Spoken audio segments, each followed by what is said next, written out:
For this exercise today, we're going to be using complementary colors to create a three-dimensional look on an object. Today happens to be the sphere.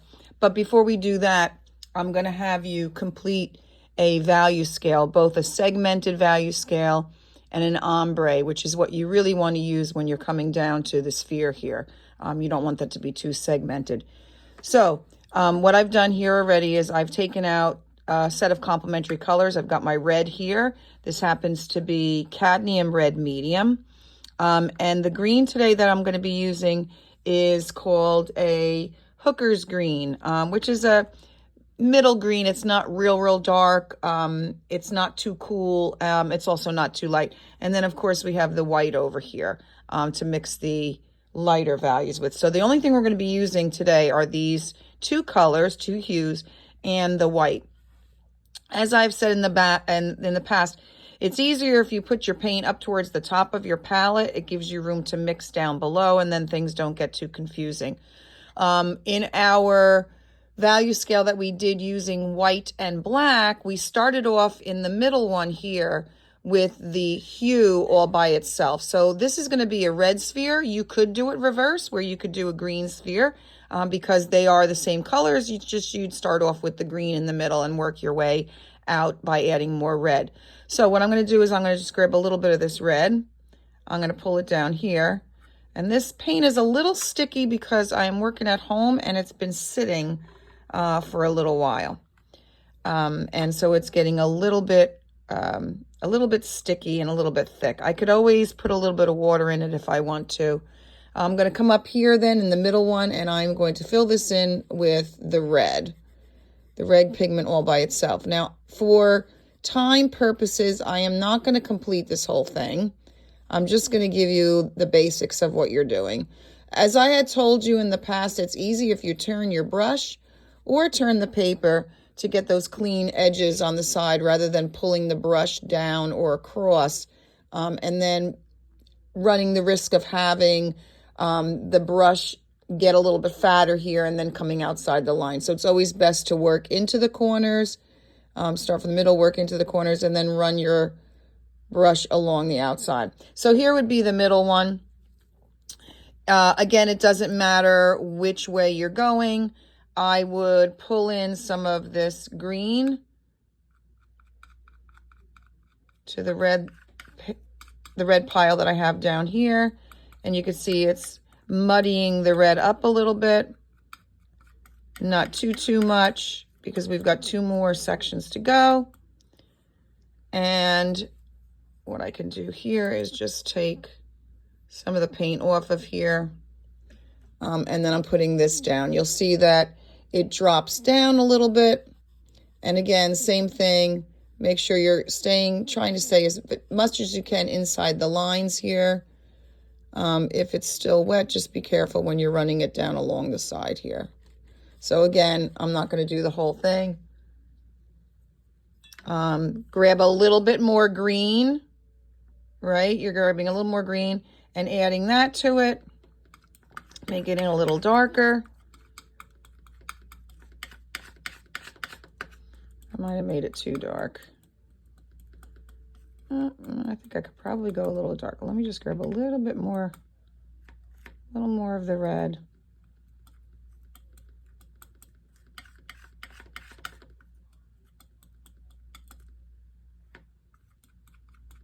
I don't want to be too much like the other one.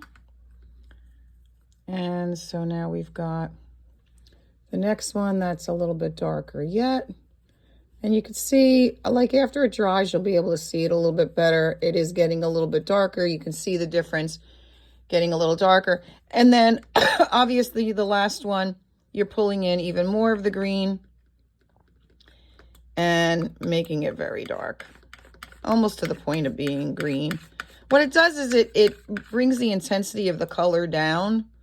And doing it this way gives you a really natural shadow, which is what you want when you're doing realistic drawing. In the next project, you're going to want to make your objects look realistic. So that's why we're doing it this way. You can just add black to make your shadows, but this is a much more realistic way of showing it.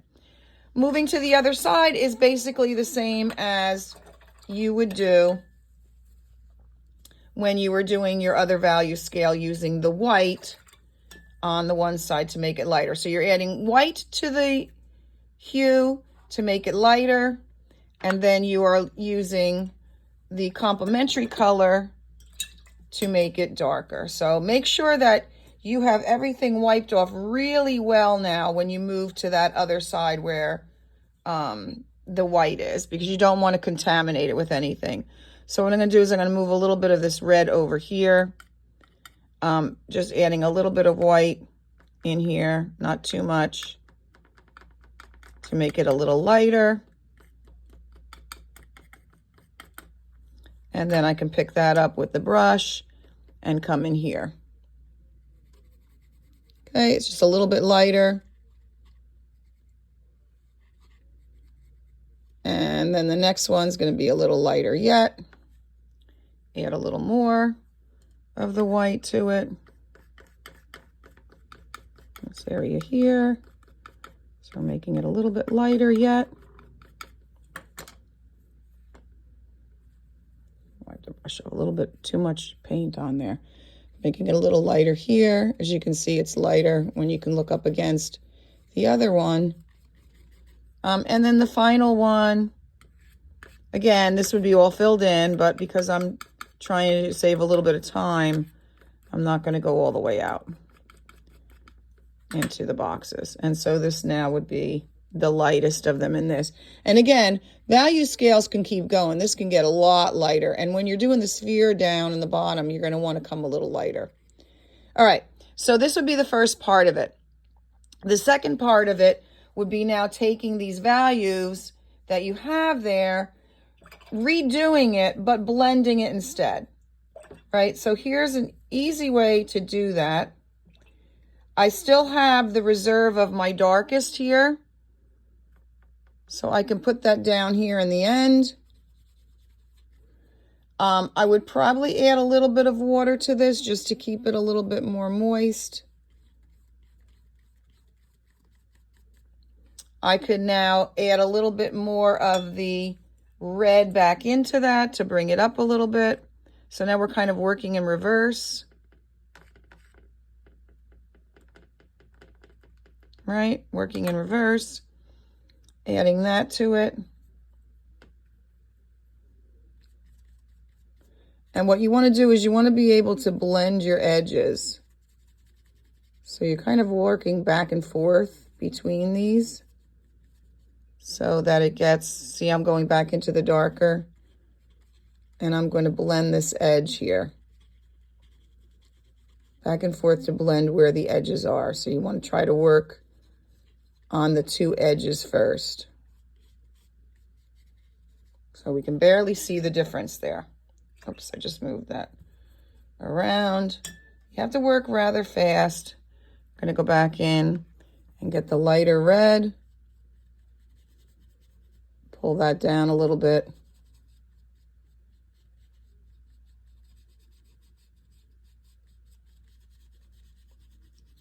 Until you get to that red part. And you could see the changeover.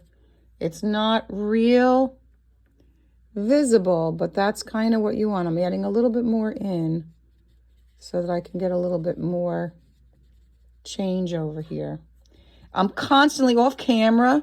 I'm constantly wiping my brush off because I don't want to get too much of the paint down there. If you get too much of the paint, you're not going to be able to move it around. It's going to become stagnated. So you want to be able to continually wipe your brush off. Another thing you could possibly do, if you put down these areas of paint, you could actually use a dry brush in between here to help blend it out also. So now I'm going into my lighter red. And in a minute, I'm going to be going into the one over here, which I mixed. And it doesn't have to exactly line up with what you have above. You don't have to have it lined up exactly in that matter. I've got another pile of the lighter, so it's getting a little bit lighter.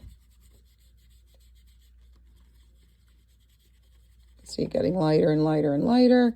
And the reason I have you doing this is so that when you go to the next project where you are expected to be able to create these pieces of fruit, wiping my brush off again, cleaning it again, because I want to move into this lighter one over here. You have to be able to do this. You have to be able to blend these things out. So that's why I have you practicing this. And you notice that I'm moving my brush around. I'm not going this way. I'm not going this way. I'm kind of going in little circles. What you can't see that I'm doing on camera is that I am very light to the touch here. I'm not using a lot of force because you want to be able to move the paint around on the surface. Okay, so now you can see how it gets a little, some areas maybe could be blended out a little bit better. That's why I said you could take another brush and you can kind of do one of these things where you're just kind of pulling it around a little bit. You also want to make sure that you don't pull the paint back off too. So be careful about that. If it dries too much, you might pull the paint out and off of the canvas. That's actually what happened right there because it was starting to dry too much. So you get a little bit of a ickiness there. Once you're done with that, then you're going to move to the sphere, right? So now we have to think about light and shadow. So I'm going to say my light is coming from this direction so that this whole side here would pretty much be light. And then when it got about halfway, I'm going to draw one of these little, I'm not going straight through it because then it wouldn't look round, but by making this kind of curve here, this is where the dark side is going to be, just to give myself an understanding. And if the light is hitting this, it's causing a shadow here, but then it's also causing a cast shadow down here, which you want to consider as well. So your shadows are going to be primarily in these darker hues up here, and the lighter part is going to be right here. So all of your lighter ones, even lighter than this, even going to maybe a nice like whitish spot in here. Okay, this will take some time. If you make a mistake, you just wait for it to dry and do it again. That is the beauty of this type of paint. Watercolor is very difficult. You might think because they give you watercolor when you're a little kid, that's only because it's easy to clean up. That's a very difficult medium to manage because it has a mind of its own and we always want to control things. With this, you have a little bit more control over it. So I'm taking a bigger brush now. With oils and acrylics, it's really the best to start with your darks and work your way into your lights. So I'm going to go down here and I'm going to start in here with the darks. I'm going to go around the edge here and I'm using the brush to my advantage here by taking the end of it and kind of pulling it around. Notice also I have my pinky out. I know I have mentioned it to quite a few people that if you have a shaky hand, which a lot of us do, if you put that pinky out, it sort of helps you a little bit and keeps your hand a little bit more steady. So I'm going to kind of do this business. I'm going to go into the next one down, or next one up rather. I'm going to pull that in while it's still wet. And I am going half in the dark and half in the lighter. And you can see how it's pulling it around this way, right? Grab some of the lighter stuff here. Get that back in. I might have a little bit too much dark, so if I want to help that a little bit, I am going to wipe that off so I get more of the pure red pigment.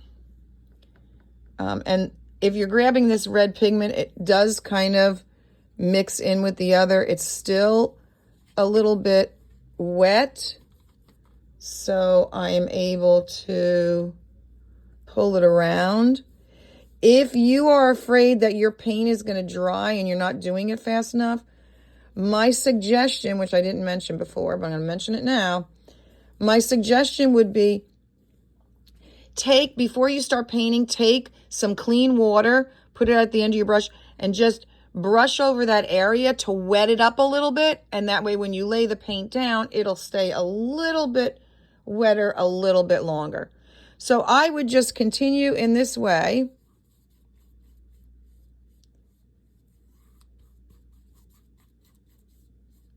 You always want to have it a little bit darker on the ends, because what that'll help do is it'll help turn. Notice I'm doing that. Not too dark. It'll help to turn the object. Your eye is going to see it as round if it gets a little bit dark when it moves away from you. And so this part of the sphere, it's not flat. So this part of the sphere is going to move away from you. I'm going back in and I'm getting some more of that red. At this point, it's too dark, but I'm not worried about it because I'm going to go in over it with the lighter. I'd rather get this in now than to try to put it in later.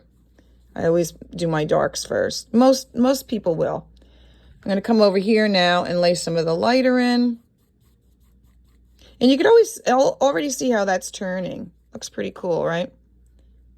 Put a little bit of this in. I'm going to go into that lighter value over here. Your palette becomes a big mush of paint, and that's okay. You see the way it's absorbing it, right? So that means I have to go back in. It's sort of a back and forth thing. Go a little bit lighter. I want my light to hit it right about here, so I'm going to try to make that area a little bit lighter. I'm pulling back on the brush a little bit because I don't want to move too much of this around. So I'm going to pull back on it. So I'm just moving it around slightly. And really kind of light right in that little general area there. Okay, I could go on and I could keep going with this and making this a little bit more, but I want you to get the idea of how you've got your dark sides and how to blend it out so that it's not so segmented, and also using your brush to your advantage. Down in the bottom here, you're really going to go into the dark. Your shadows on things are always the darkest immediately underneath the object. So you would have a nice dark shadow underneath here. And that's all you need to do for that now. It depends on what kind of surface you're on. Are you on a wood surface? Are you on a white surface? It's going to make a difference when you go to paint it. But I just want to show you how that would be your shadow underneath. Okay, so you're going to complete this, and then hopefully you've got the idea. You're ready to get going on your painting of your fruits and or vegetables. Okay, have fun.